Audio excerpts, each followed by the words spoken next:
दोस्तों, हमारे देश हिंदुस्तान में किसी भी रिश्ते को लेकर के एक अलग ही महत्व है। हमारी संस्कृति ऐसी है कि हम अपने दोस्तों को, अपने रिश्ते को बहुत तवज्जो देते हैं, हम बहुत महत्व देते हैं और उस रिश्ते को बचाने के लिए हर संभव वो कदम उठाने को तैयार रहते हैं। पर आज की जो कहानी मैं आपको सुनाने जा रहा हूँ, इसमें रिश्ते को तार-तार कर दिया गया है। इसे सुनने के बाद हर किसी का सर शर्म से झुक जाएगा। वाकई दोस्तों, आज की इस कहानी में हम सभी को सोचने और समझने पर मजबूर कर देगी।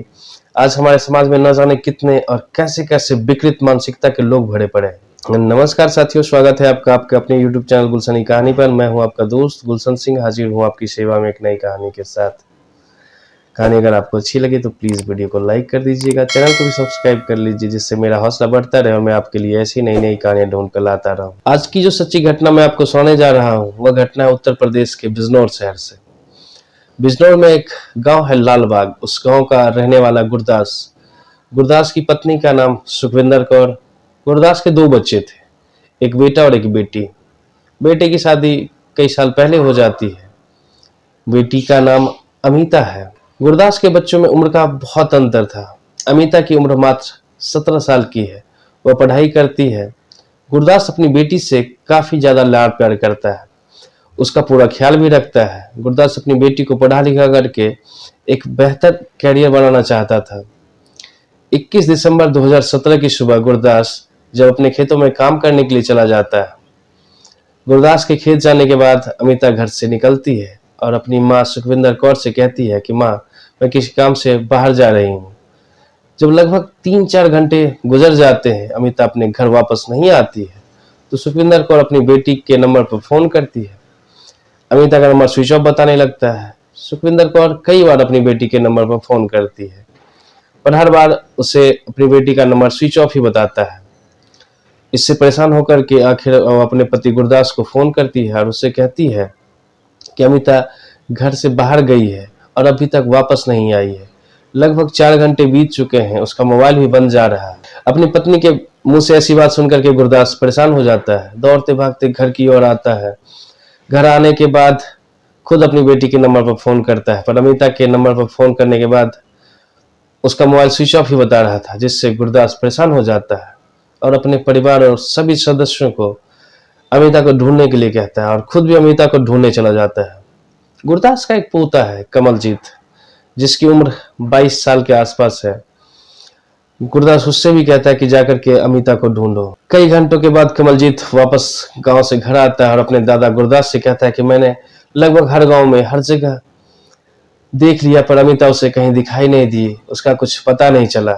उसके बाद से गुरदास का पूरा परिवार अमिता को ढूंढने के लिए गांव के बाहर जाता है, पर किसी को कुछ पता नहीं चलता है और इसलिए थक हार करके गुरदास शाम के समय अपने परिवार वालों के साथ नजदीकी थाने जाता है और अपनी बेटी की गुमशुदगी की रिपोर्ट दर्ज कराता है। रिपोर्ट दर्ज कराने के बाद गुरदास वापस अपने घर चला जाता है। अगले दिन यानी कि 22 दिसंबर को सुबह सुबह थाने में एक जानकारी आती है कि जिम कॉर्बेट नेशनल पार्क में एक लड़के की डेड बॉडी पड़ी हुई मिली थी। पुलिस को जब यह सूचना मिलती है तो पुलिस अपनी टीम के साथ तुरंत उस घटनास्थल पर पहुंचती है। पुलिस डेड बॉडी को देखती है। एक लड़की की डेड बॉडी थी। उस लड़की की उम्र लगभग 17-18 साल के आसपास की लग रही थी। उसके शरीर पर मारपीट के कोई निशान नहीं थे, पर उसके गले में थोड़ा निशान था। उसकी पूरी बॉडी नीली पड़ चुकी थी। पुलिस इस बात से अंदाजा लगाती है कि शायद इस लड़की ने यहाँ जहर खा करके आत्महत्या कर ली है।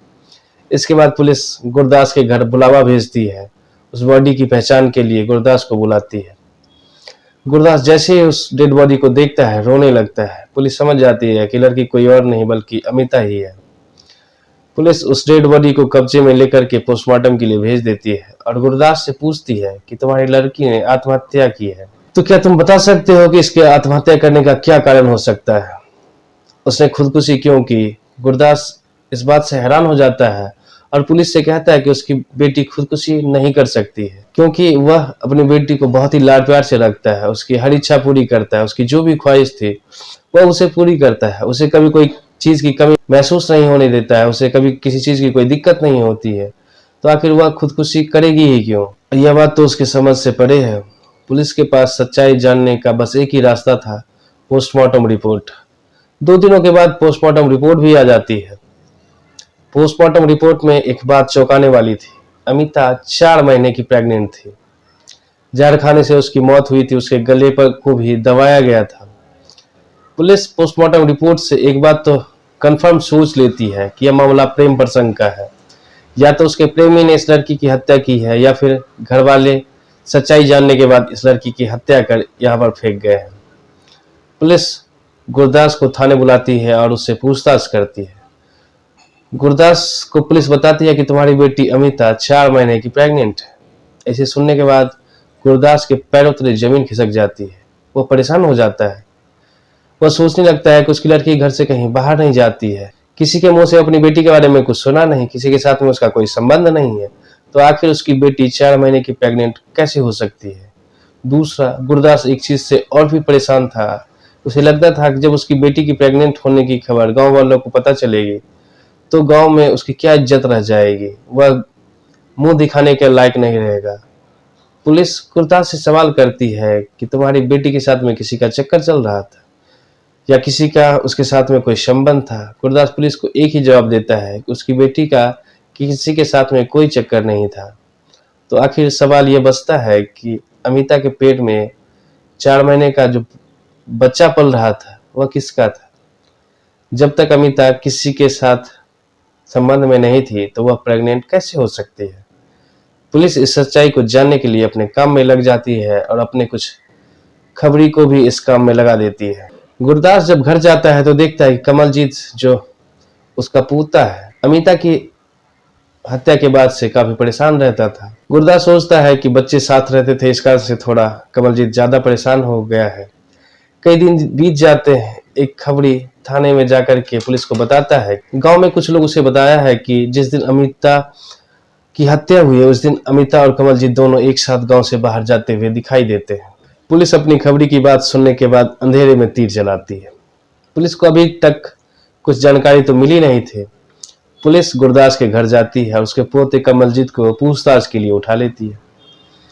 उसे थाने लेकर के आती है और कमलजीत से पूछती है। थोड़ी ही देर में कमलजीत टूट जाता है और रोने लगता है और पुलिस वाले से कहता है कि मैंने ही अमृता को मारा है, अमिता को मारा है। दरअसल मैं उसे मारना नहीं चाहता था, पर मेरे पास कोई दूसरा रास्ता नहीं बचा हुआ था, इसलिए मजबूर होकर के ऐसा कदम उठाना पड़ा। उसने जो कहानी सुनाई कुछ इस प्रकार की है। कमलजीत अमिता से लगभग 5 साल बड़ा था। अमिता जैसे धीरे धीरे जवान होने लगती है, उसके बदन को देख करके कमलजीत की नीयत खराब हो जाती है। उसका मन डोल जाता है। दोनों अभी जवानी की दहलीज पर ही थे, एक दूसरे को पसंद करने लगते हैं। दोनों अपने दिल पर काबू नहीं रख पाते हैं। धीरे धीरे कमलजीत अमिता को पाने के लिए उसके आगे पीछे मंडराने लगता है। दोनों रिश्ते में बुआ भतीजे थे, तो किसी को उन दोनों पर शक भी नहीं हो रहा था। दोनों एक छत के नीचे रहते थे। दोनों के बीच में हंसी मजाक, बहुत सी बातें होती रहती थी। धीरे धीरे यह हंसी मजाक कब प्यार में बदल जाती है उन दोनों को भी पता नहीं चलता है। कमलजीत अमिता को पाना चाहता था।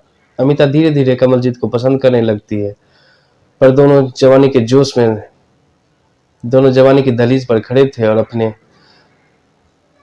अपने आप को खुद रोक नहीं पाते हैं। वह दोनों रिश्ते को तार तार करते हुए एक दूसरे के साथ प्रेम प्रसंग में पड़ जाते हैं। उन्हें इस बात से कोई फर्क नहीं पड़ता था कि वह रिश्ते में बुआ भतीजा है। एक बार घर पर कोई नहीं था। उस दिन कमलजीत और अमिता दोनों घर पर अकेले थे। पहली बार दोनों अपनी मान मर्यादा की सारी सीमाएं लांघ देते हैं और उन दोनों के बीच में अवैध संबंध बन जाता है। अब उन दोनों का जो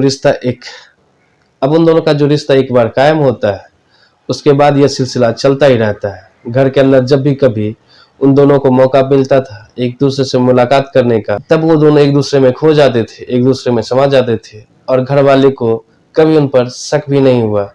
धीरे धीरे समय गुजरता रहता है और इनका अवैध संबंध भी चलता रहता है। कई महीनों के बाद अमिता को पता चलता है कि वह प्रेग्नेंट हो गई है। वह कमलजीत से बताती है कि वह पेट से है। कमलजीत इस बात से थोड़ा परेशान हो जाता है और अमिता से कहता है कि ठीक है, मैं कोई रास्ता निकालता हूँ। और उस समय तो दोनों बात को टाल देते हैं, ज्यादा इस बात पर सीरियस नहीं होते हैं, पर अमिता के पेट में जो पाप पलना शुरू हो गया था वह धीरे धीरे बढ़ने लगता है और इसी तरह से 4 महीने बीत जाते हैं। अब अमिता 4 महीने की प्रेग्नेंट हो चुकी थी। अमिता कमलजीत पर शादी का दबाव बनाने लगती है। कमलजीत शादी से इनकार करता है। उन दोनों के बीच में बहस होने लगती है। कमलजीत कहता है कि वह दोनों रिश्ते में बुआ भतीजा है, शादी नहीं कर सकते हैं, समाज वाले इसे स्वीकार नहीं करेंगे, घर वाले बाहर मुंह नहीं उठा सकते हैं। इस बात से अमिता और गुस्से में आ जाती है और कमलजीत को कोसने लगती है कि यह चीज तुम्हें हमारे साथ संबंध बनाने से पहले सोचना चाहिए था। दोनों के बीच में अच्छी खासी बहस होती है। आखिर में अमिता कहती है कि ठीक है, हम दोनों आपस में शादी नहीं कर सकते हैं, पर एक साथ मर तो सकते हैं। अगर एक साथ नहीं जी सकते तो एक साथ मर सकते हैं। कमलजीत इस बात के लिए तैयार हो जाता है। कमलजीत अमिता से कहता है कि हम दोनों अपनी जीवन लीला को समाप्त कर लेंगे। घर वाले को भी इस बात की जानकारी नहीं होगी, उनकी जानकारी से पहले ही हम लोग अपनी जीवन लीला समाप्त कर चुके होंगे। कमलजीत बाजार जाता है और बाजार से कुछ जहरीली दवाई खरीद करके लाता है। 21 दिसंबर की सुबह गुरदास जब खेत जाता है, अमिता अपनी माँ से कहकर निकलती है वो किसी काम से बाहर जा रही है। उधर कमलजीत अमिता का इंतजार कर रहा था। अब कमलजीत और अमिता दोनों साथ साथ बाहर निकलते हैं और जिम कॉर्बेट नेशनल पार्क में पहुंच जाते हैं। पार्क में एक जगह सुनसान करके वो दोनों वहीं पर रुक जाते हैं, बैठ जाते हैं। कमलजीत अपने जेब से जहर निकालता है और अमिता से कहता है कि पहले तुम खा लो। अमिता वह दवा खा लेती है।